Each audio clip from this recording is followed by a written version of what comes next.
eu sou Patrícia Maltês, psicopedagoga, atendo na Cogni Psicologias.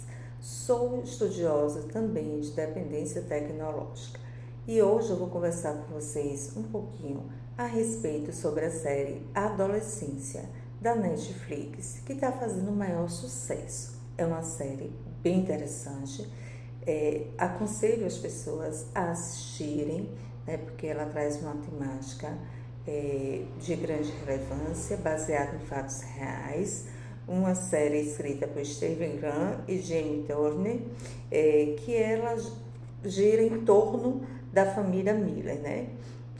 Como sou psicopedagoga, eu vou estar me detendo apenas às questões mais ligadas ao processo de aprendizagem, ao processo de dependência tecnológica, tá? Não vou adentrar em questões que falam mais sobre questões emocionais, psíquicas, não, mas a questão voltada ao processo de aprendizagem, né? E nessa série, essa série traz alguns pontos para a gente pensar, né? A história, ela gira em torno, né, de um crime, onde Jamie, um garoto de 13 anos, ele mata uma colega, né, a facadas. E a drama toda gira em torno desse fato. Mas a gente vai pensar algumas coisas, né? O que será que aconteceu antes desse ato? O que foi que estava acontecendo antes de Jamie cometer esse crime?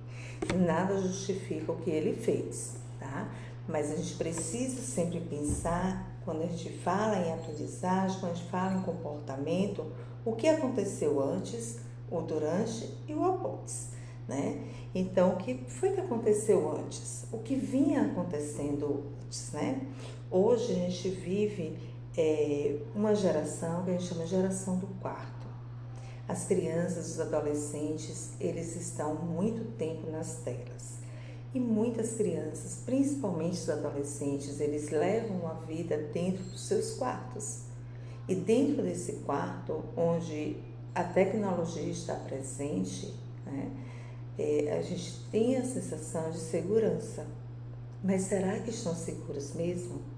A internet, ela é muito aberta. A criança está no mundo, mesmo estando dentro de casa. Ela traz uma série de riscos. Por mais que os pais tentem monitorar e controlar, né, por mais que existam aplicativos, né, para poder controlar esse uso e saber o que é que está fazendo, tem muita coisa que foge do controle dos pais. Então, eu não estou aqui para julgar a família dele, né?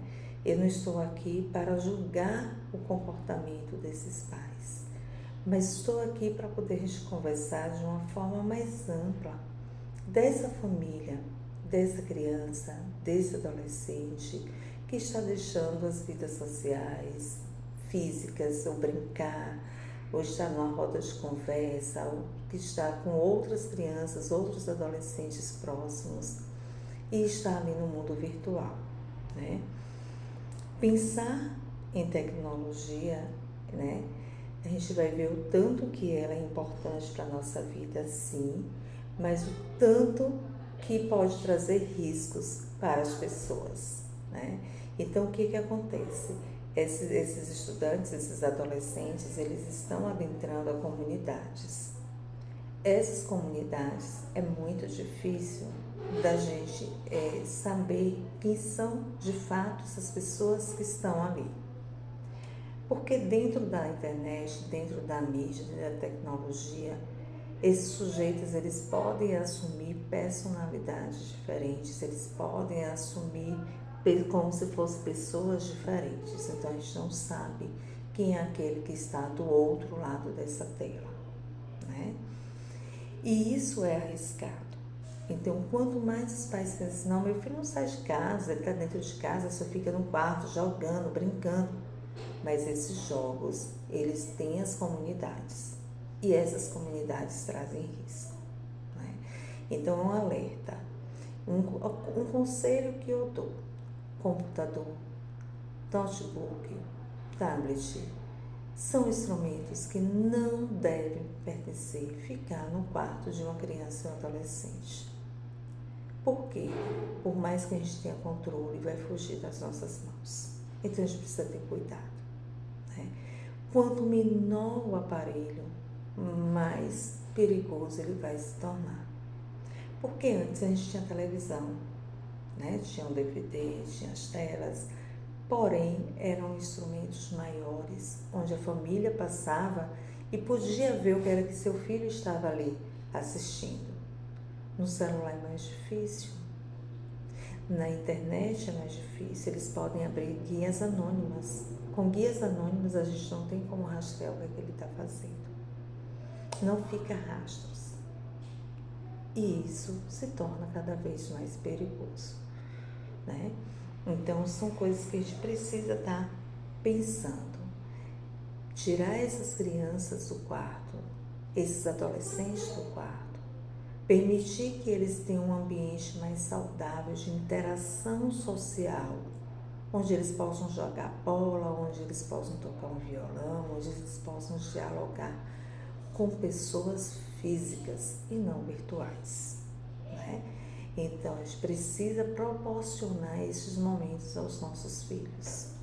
Para isso, nós, enquanto pais, precisamos também organizar nossa rotina e pensar, será que estamos tendo tempo suficiente de proporcionar esses momentos aos nossos filhos? Que momento é que eu tenho, que eu proporciono ele a estar com outras pessoas ali perto de mim? Onde eu possa ver o que é que ele está falando, quem ele está andando, qual é a dinâmica que ele está vivendo. Que momento eu estou proporcionando isso? Ah, Patrícia, mas eu tenho uma vida muito corrida, eu saio de manhã, eu chego de noite. Não dá, final de semana, eu preciso ter minha liberdade, eu preciso descansar, tá? Mas os filhos são responsabilidades nossas. E dentro da nossa rotina, a gente precisa nos organizar para poder estar com eles também. Porque não basta nossos filhos estarem dentro de casa. Não basta eles estarem dentro de um quarto. Nós precisamos estar com eles e passar essa segurança para eles, esse cuidado e mostrar a eles que nós somos, enquanto pais, os melhores amigos, onde eles precisam confiar. Um outro ponto que eu preciso passar a conversar com vocês é que durante todo o conflito, né, toda a drama, né, que veio de um crime, né, que foi conduzido, foi estruturado, começou as situações dentro da internet, né, mas que isso teve um reflexo dentro do ambiente escolar. E aí eu pergunto, durante a trama, qual foi o movimento feito na escola para combater o bullying? Tudo bem, aconteceu fora da escola, mas eles eram estudantes da escola. E a escola precisa pensar na vida saudável desses estudantes, porque eles levam uma vida para além da escola. Então a escola precisa preparar também. A escola não pode ser 100% conteudista. A escola precisa preparar esses estudantes, esses jovens, para lidar com as adversidades da vida. E a gente sabe que a maior parte do bullying acontece dentro das instituições escolares. Por isso que 15 de janeiro de 2024 foi promulgada a Lei do Bullying, a Lei 14.811 de 2014. E o que essa lei representa para a escola? E o que essa lei representa para o combate ao bullying? Primeiro, ela vê os avanços no combate ao bullying como uma das principais motivações para casos de violência que acontecem dentro do estabelecimento escolar. E quando eu falo bullying, a gente precisa ter cuidado, porque às vezes o bullying não começa apenas da criança, do adolescente. Muitas vezes começa do adulto. Muitas vezes é motivado pelo adulto, o que é pior. Então, o adulto que precisa ser o mediador da situação, às vezes acaba estimulando. Não estou dizendo que são todos os casos, estou dizendo que muitas vezes acontece. Por isso, a gente precisa preparar a nossa equipe pedagógica, né, para saber como lidar com essa diversidade de estudantes que temos na sala de aula, que temos na escola. Por isso a gente precisa levar para dentro da escola a discussão sobre o bullying, sobre o cyberbullying. Dia 7 de abril foi o dia de combate ao bullying. E eu pergunto, quantas escolas deixaram um minuto, um tempinho da sua manhã, da sua tarde, da sua noite, para conversar com as crianças, com os adolescentes, com as famílias sobre o bullying? Com certeza, pouquíssimas. E isso é lei. A escola precisa trabalhar o combate ao bullying. E essa lei também, ela diz que as medidas de proteção de crianças e adolescentes contra a violência precisa ser combatida dentro do ambiente escolar. Então, a discussão precisa existir. E voltando para o caso da série adolescência, será que foi feito um trabalho de fato com esses estudantes sobre bullying em todo o seu percurso, antes do acontecimento e após o acontecimento? Nós vimos que as mensagens que Jamie recebia da colega eram mensagens à base de emojis, que a gente olha e fala, isso não significa nada. Mas eles já colocaram uma codificação, uma decodificação para esses símbolos. E que os estudantes, os adolescentes entendem. E que nós precisamos também entender, para que a gente possa agir de uma maneira mais rápida. Está lá no Estatuto da Criança e do Adolescente, que vai dizer que o bullying ameaça ou viola o direito de desenvolvimento sadio e harmonioso da criança e do adolescente. Então, cabe nós, enquanto educadores, nós enquanto pais, enquanto família, né, proteger as nossas crianças e os nossos adolescentes. Isso é função da escola também. Né? O cyberbullying está aí presente também. E essa geração do quarto, ela está correndo esse risco. Porque nessas comunidades aí, esses adolescentes, esses jovens, eles aprendem muita coisa que não é do vínculo familiar. Eles começam a adquirir uma linguagem diferente do que é o seu usual dentro de casa. Ele começa a adquirir gírias, a xingar cada vez mais. Então a gente precisa, enquanto família, enquanto educador, estar trabalhando com esses adolescentes para orientar os riscos que a internet nos traz. Por isso, a gente fala muito em cidadania digital. E o que é essa cidadania digital?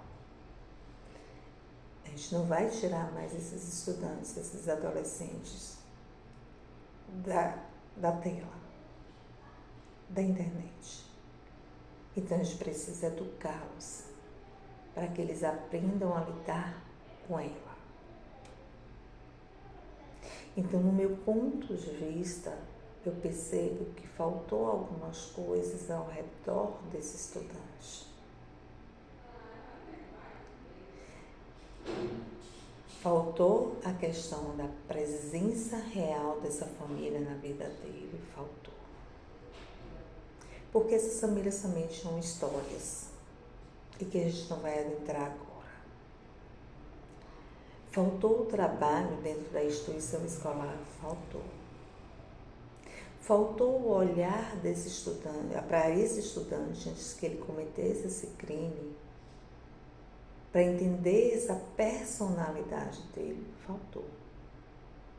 Então, observe que são várias faltas que existem aí.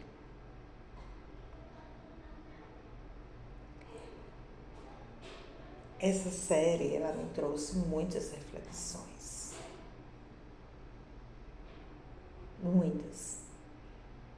Jamie, ele foi isolado num espaço, né, preventivo de recuperação. Mas o que aconteceu com ele após isso? Fica uma interrogação na série que eu acho que precisa ter sido mostrada também. Mostrada porque muitos adolescentes estão assistindo a série. E eles precisam ter uma noção real das consequências dos atos. Então, a série acaba também deixando algumas coisas vagas. Em que momento foi que essa família ela recebeu um acompanhamento também para pensar e repensar o seu comportamento enquanto família? Essa família precisava de um profissional e que pudesse trabalhar o que a gente chama de parentalidade, de reestruturação parental. A série precisava mostrar o Jamie para além apenas da reclusão, para que os jovens que assistissem pudessem de fato repensar os seus atos. Porque nós estamos vivendo uma juventude no qual não está pensando nas consequências do que faz. E como eles vivem nessa seara de fazer e achar que nada vai acontecer, os adultos da situação, ou seja, as famílias, a instituição escolar, os profissionais que acompanham, precisam nortear esses sujeitos para que eles possam amadurecer. Então fica aqui a minha reflexão enquanto psicopedagoga, né, enquanto mãe, enquanto família.